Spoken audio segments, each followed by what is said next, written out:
ICC champions trophy जे final खां अॻु New Zealand team खे वॾो झटको लॻी वियो।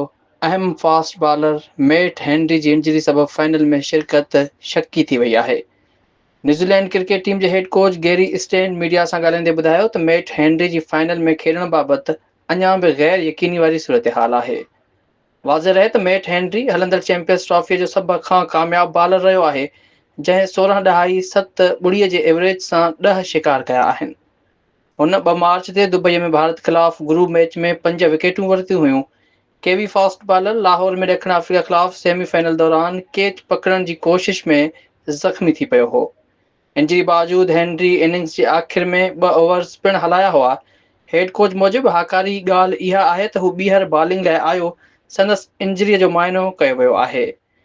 टीम खेसि खेॾाइण जो हर मुमकिन मौक़ो ॾियणु चाहे थी, पर हू अञा ताईं तकलीफ़ में आहे। उमेद आहे त हू फाइनल ताईं सिहतयाब थी वेंदो। यादि रहे त भारत ऐं न्यूज़ीलैंड विच में चैंपियंस ट्रॉफी जो फाइनल सुभाणे दुबई इंटरनेशनल क्रिकेट स्टेडियम में खेॾियो वेंदो।